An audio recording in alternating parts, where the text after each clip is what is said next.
welcome to After Hours at the Notting Hill Bookshop, the podcast where author and bookseller come together to discuss their shared love of reading.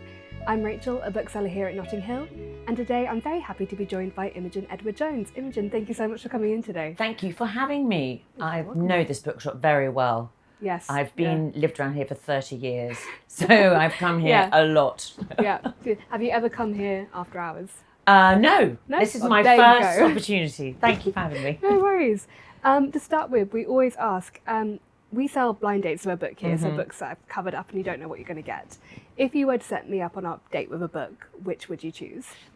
Well, I'd probably give you Crime and Punishment by Dostoevsky. I'm not sure how hot the date would be, but for me it was a life-changing book. Okay, so I was going to university to read Spanish and Portuguese, and then in the summer holidays before I went up to university, I read Crime and Punishment, and I thought, why am I not reading Russian? So I changed to Russian in my first term at university and did Russian from scratch. So it really truly was a life-changing experience. So you really didn't have any Russian language beforehand? Nothing, you just went straight in? No, I went straight in and I thought, this is the best book I've ever read. Why am I bothering to do anything else?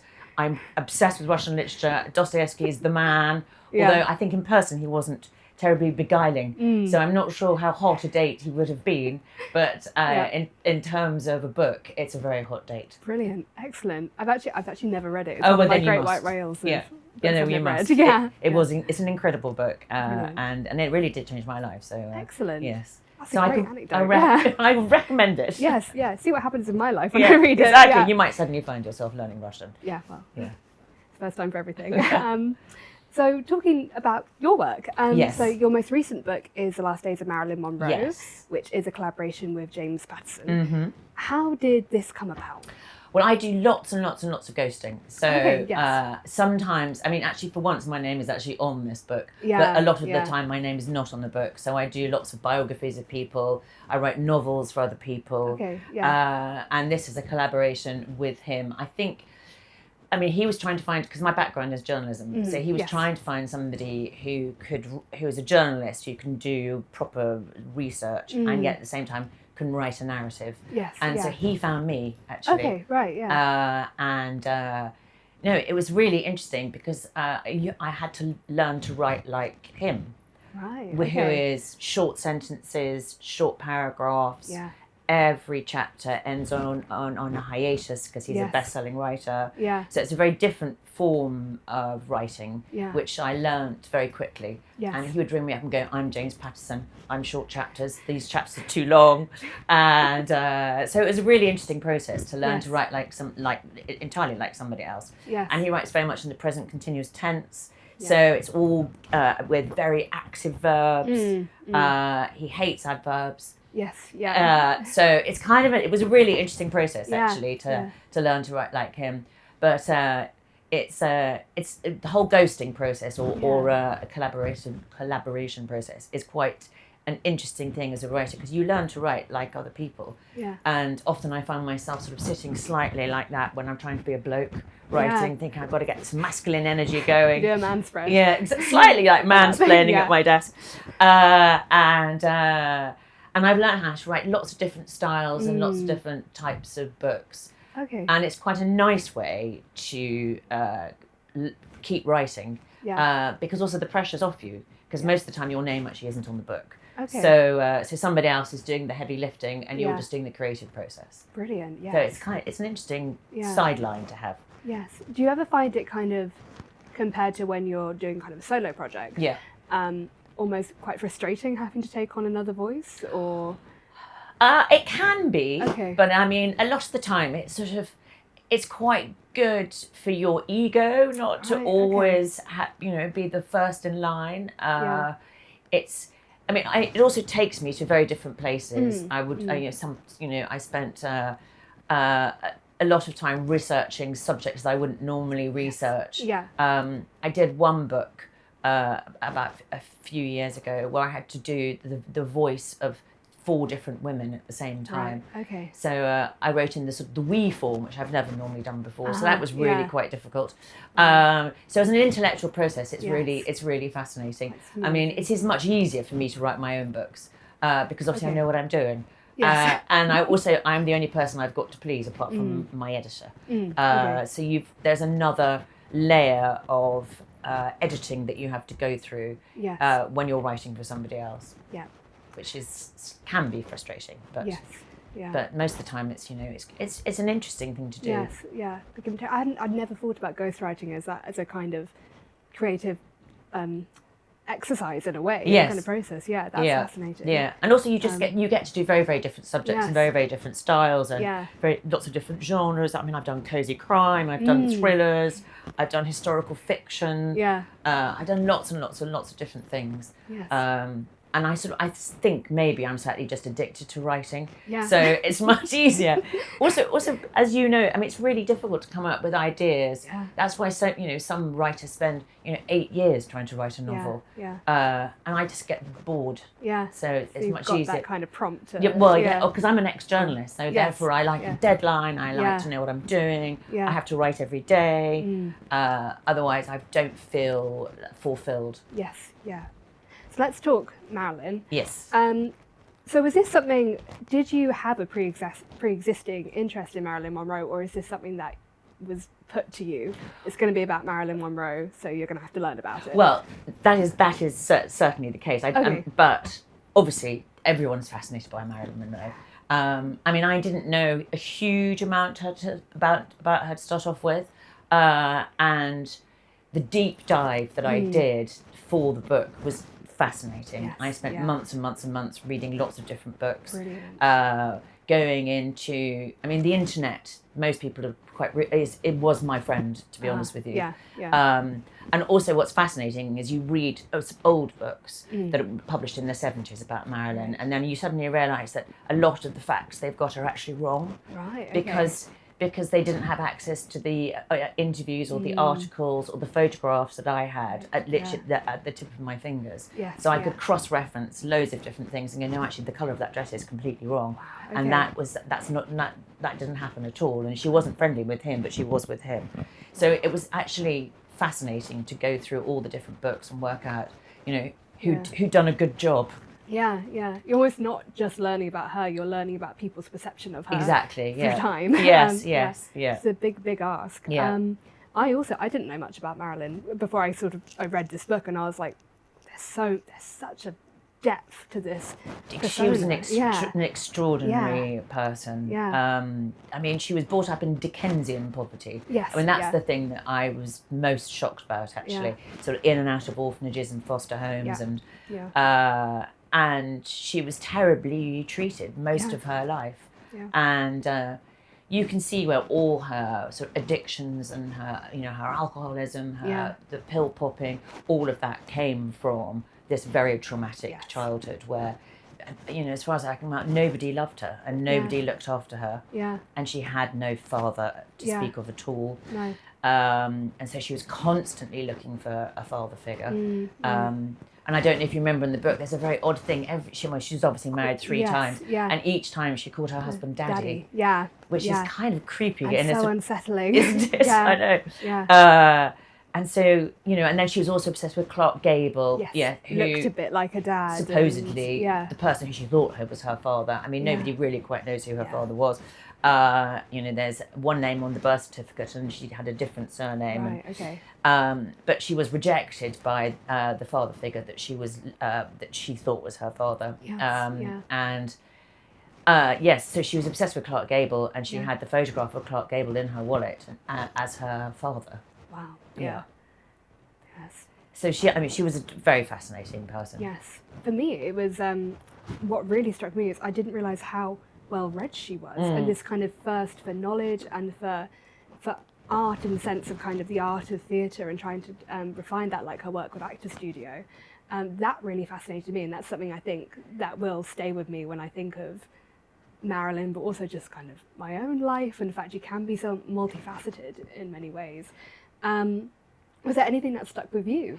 Well, I mean, what's fascinating about her is everyone thinks that she's a dumb blonde, and she was neither dumb nor blonde. Actually, which is just genius. Yeah. She was also very obsessed with the fact that she left school at the age of 15. So she'd had no education at all. Yeah. So she was the classic sort of autodidact. Yes. So she was always had this terrible thirst for knowledge, Yeah. and was very conscious of the fact that she had no education at all. Yeah. So she would, she studied acting forensically. Yes. She went to the Actors Studio, Yeah. and she was very good friends with Lee and Paula Strasberg. And Paula Strasberg became her sort of acting coach, who was on set most of the time, much to the irritation of nearly everybody else on the set.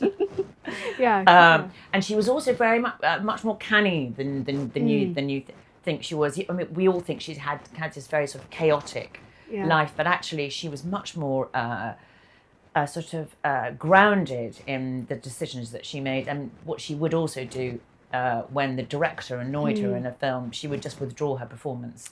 Yes, yeah. So there was this constant thing that she was always, she was known for doing 86 takes. Yeah. But she was deliberately doing 86 takes because the director wouldn't let her say the line how she wanted to say it. Yeah. So she would fluff 85 of them on purpose, and then would only do, when they're all exhausted and they just want to finish, she would then do the 86 take and exactly how she wanted to do it, which is how something like, say, Some Like It Hot became such a wonderful film, because it was originally supposed to be just a sort of klutzy, sort of dumb blonde role, and she made it much more profound and much more significant. And by reading very much into the part in a way that nobody else had actually seen. Yes, yeah. So I found that really fascinating about her. She was also the first woman to ever have her own production company in Hollywood. I didn't realise Marilyn she was Monroe the first. Productions. Yeah. Yes. So she was a sort of much more of a feminist icon than you would ever give her credit for. That's so much part of her narrative, is this continuous dumbing down of her and kind of diminishing of her achievements. Yes. That wasn't true at all. And the more I researched her, the more I sort of fell in love with her, actually. Yes. Yeah. She was just, nobody really looked after her, and everybody just wanted a piece of her. Yeah. Which was something that I found deeply depressing, actually. Yes. Yeah. And also the fact that the whole Marilyn Monroe was a sort of veneer. Yes. I mean, she was, Norma Jean. Yes. And she would put on the Marilyn Monroe. And so when she decided not to be Marilyn Monroe, she could actually almost disappear. Yes. There are loads of stories about her walking around New York on her own, and she'd change her hair and put on a dark wig, and she would actually disappear. So the Marilyn Monroe was this incredible artifice that she could switch on and off like a light bulb, which I also found quite interesting. Yeah, yeah. Talking about sort of everyone's wanting a piece of her, there's been quite a lot of discussion in the last few years, in particular with Netflix's adaptation of Joyce Carol Oates' Blonde, and coming up to her 100th birthday, there's been quite a big outcry against her pelvis and chest x-rays being auctioned off, and just that sort of horror of the idea that she can continue to be exploited after death. And I just wondered, when you were writing this book kind of about her death and her last days, was there ever a point where you were concerned about leaning into that kind of fetishization? Very much so. What I realised, having read nearly all the biographies on her, was nearly all of them were written by men. Really? And she was permanently seen through the male gaze. So I had this long conversation with James Patterson, and I said, I think we should really try and shift the focus a bit away from her physicality. So, all the books describe her figure, how many men she slept with, and the fact that she wore no underwear. All these things were completely fetishized. You can almost see some of the men getting off on the fact that they're writing about her in a sort of weird and creepy way. So I tried very, very hard to make it sort of less sexy and more real, and bring out as many real stories about her as a woman rather than an icon. That was what I was trying to do. But there was one story talking about her being exploited, which I thought absolutely awful, which was I was talking to weirdly a friend of my son's, and he said, you do realise that next door to Marilyn in the cemetery is Hugh Hefner. And I did a whole load of research, and I found out that Hugh Hefner had spent $150,000 to buy the grave next door to Marilyn so he could lie next to her for eternity. I just thought, even in death, she's being sex pestered. Leave her alone. Yes, I know. Can't she just have a nice sleep? Yeah, in peace. Yeah, in peace. Yeah. And they're all still fighting over her legacy now. Yes, I mean, it's extraordinary. Even to this day, nobody really quite knows what happened. And no. And it's the big cover up. And anyway. Yeah.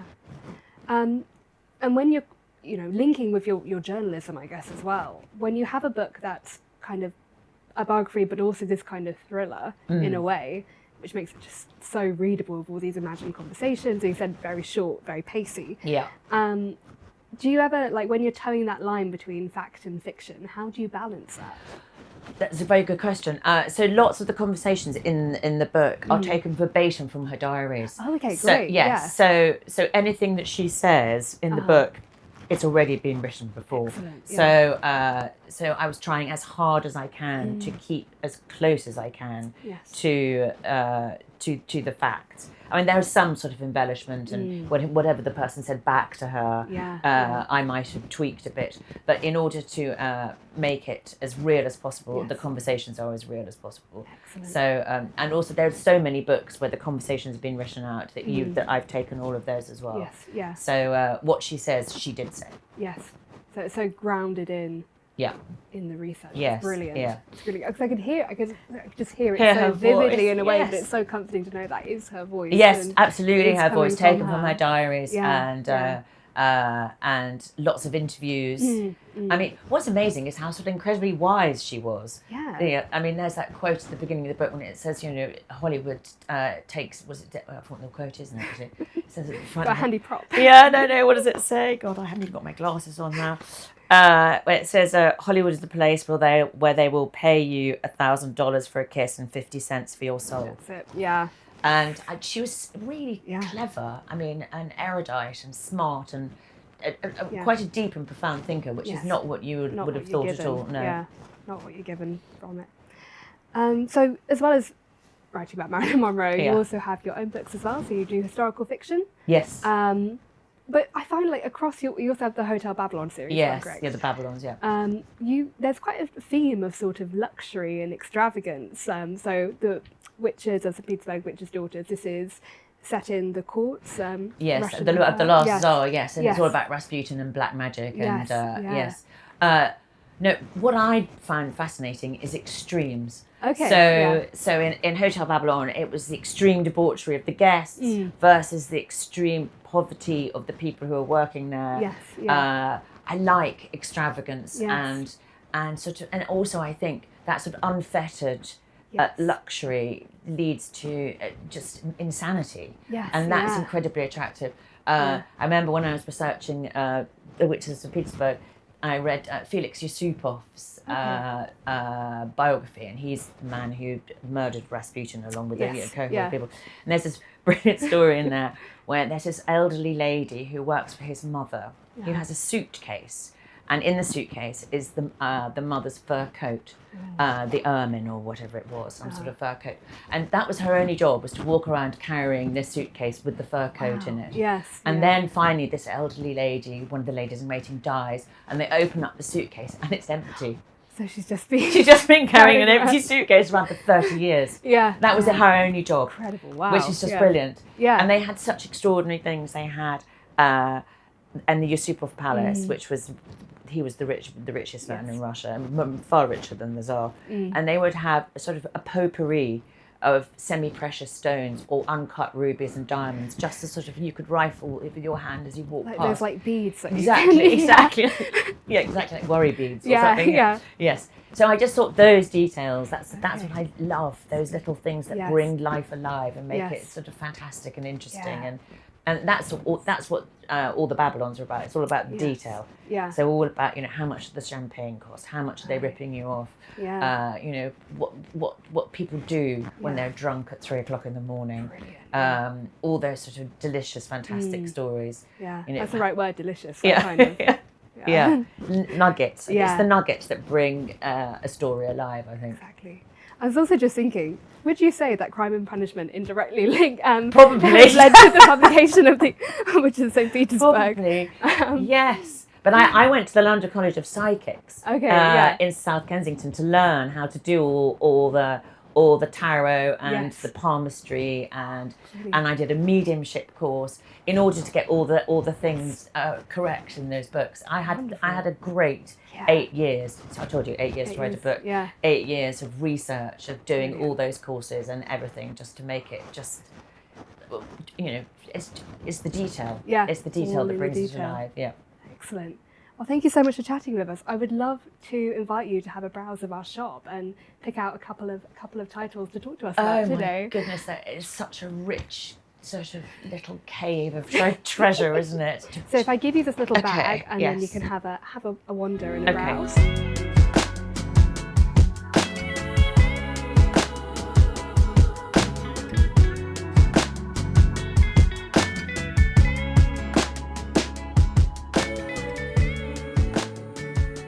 So as a Russian scholar, you won't be surprised, I've chosen Master and Margarita, which is the perennial favourite of absolutely everybody. When the Devil Comes to Moscow, and it's absolutely fantastic. It's got the most brilliant ballroom scene ever, the Devil's Ball, where everyone dances with their sins attached to their ankles.